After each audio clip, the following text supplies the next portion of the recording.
And when it comes to Zach Wilson, like, I understand, again, he's in a tough spot, but when you're an NFL quarterback, you're going to face adversity a lot of the times. And after Sunday, based on his post-game press conference, Zach Wilson did not handle that adversity well. And I think this decision, it's going to show me a lot about him.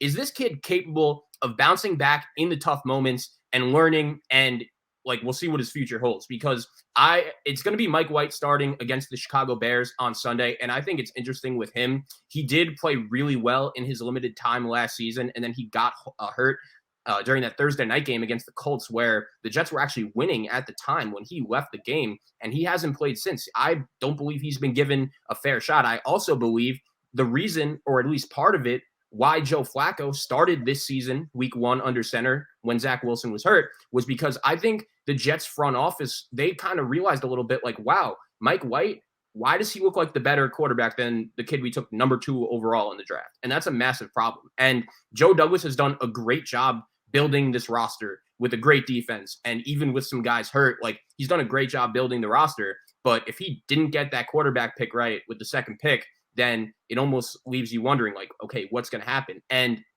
one last point I'll make, like, the fact that we're already talking about Jets quarterback options for next season, and when you tell any Jet fan, like, oh, Jimmy G, Derek Carr, they get excited, because if those guys were under center for this Jet team, there's a good chance they're 8-2 right now. Real quickly here, Zay, before you get back in here, right? Because I do want to pick up about the free agent class in a minute. I do want to highlight this point, though. I think if you're the Jets, there has to be a level of blame from ownership that has to be accepted. You talk about Zach Wilson, not being accountable. I think that's what the organization should do as well, because you had the chance. You watched the tape. You had the number 2 overall pick. You could have got Jamar Chase. You could have got a bevy of guys. You decided that Zach Wilson was your guy. And for every Patrick Mahomes there is, because a lot of people, they see Patrick Mahomes and they want to build something similar to Patrick Mahomes. For every Patrick Mahomes, there's a Johnny Manziel. Okay, guys with similar skill sets that are on 2 different sides of the universe. Okay, and I think that when they was watching film, they saw Patrick Mahomes, but in all truth, it might have been Johnny Manziel they were seeing out there. But it's not only a shot at Zach Wilson. I look at this quarterback class that he was out of, and the highest QBR there from any quarterback in that class is Justin Fields, and that's number 14. That's the middle of the pack. So that whole entire class has been abysmal. But, depending on the situation, depends on whether or not a team will be more lenient with you and have more patience with you. Clearly, Trevor Lawrence is still living off his name and likeness, okay, being the generational prospect. Justin Fields has shown improvements, but I asked him to throw from the pocket. Okay, he's not going to be able to throw from the pocket. So I can see different sides of the spectrum, but at the end of the day, you are in New York. We know how the New York market is in the media. They will eat you alive. They will run you out of town. I'm surprised he didn't leave town already after last Sunday. But I do want to pick up with the class, and then I pass it back to whoever wants it. I think, Zach, you mentioned some good names, Derek Carr, Jimmy G, possibly Lamar Jackson, right? Look around that situation. He turned down $250 million from the Ravens, said, I don't want your money. You got to come better than that. Maybe you look over there. Maybe, hypothetically, you go after the guy on my wall, the greatest of all time, Tom Brady, the guy that taught you, gave you nightmares for the better part of 2 decades. He's probably going to be, not probably, he's going to be a free agent. Who knows if he's retiring or not? I have my conspiracy theories on that. I don't think he is. I think that relationship with Giselle and that breakup is allowing him to play more years. I think so, right? He's still on top of his game. Why not go after him, and try to go all in for that 1 or 2 more years that you have him? Listen, there's a lot of options. So because you have those options on the back end is why I'm siding with Zach here.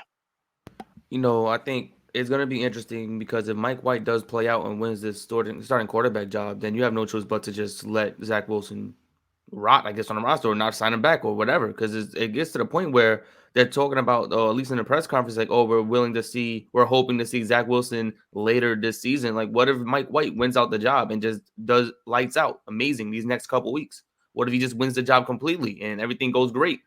At what particular time does anybody want to see Zach Wilson after seeing if Mike White does the job well, or if Joe Flacco comes back and he does the job well, whoever it may be?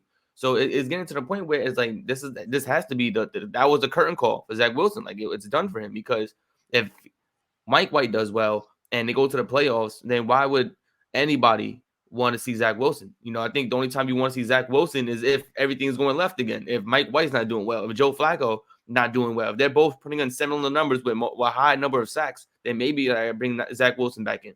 That's probably the only way you bring him back in, because there's no way, if we're in a winning situation, that you bring Zac Wilson back in the game. Yeah, and it's interesting. Joe Flacco is actually going to be active on Sunday, backing up Mike White. So Zac Wilson will not be in uniform on Sunday, which I do find interesting. Quickly, though, I wanted to respond to one thing Will said when he mentioned about the Jets front office and their organization taking accountability for really drafting the wrong quarterback with the number 2 pick. And honestly, like, I think that's what this move is. They're taking accountability, saying, we screwed up. We took the wrong quarterback with the number 2 pick, and this franchise could win now. Everything is not about the quarterback right now. It's about putting this team in the best position to win. And I think with this move, that's exactly what Robert Saleh did. And honestly, when it comes to Zac Wilson's future, like, yeah, it's concerning right now. There are a ton of questions, but I think me and every other Jet fan right now, they're just focused on the Chicago Bears on Sunday and the rest of the season, and hopefully getting this team to the playoffs for the first time since 2010. I mean, look, to close, I think trying to take accountability, I see that side, but it's like the only thing you can say is my bad. Like, what else could you say? If Mike White turns out to be good and he wins games, then obviously that's going to be looked upon as a great organizational decision. But if he's trash, if he's not the Heisenberg of the NFL, if Joe Flacco can't get the job done, let's say if he comes in the game at some point because he's benched, then the only thing that's left to say to your franchise is my bad. I got it wrong. And that's your bad. And you got to leave it at that.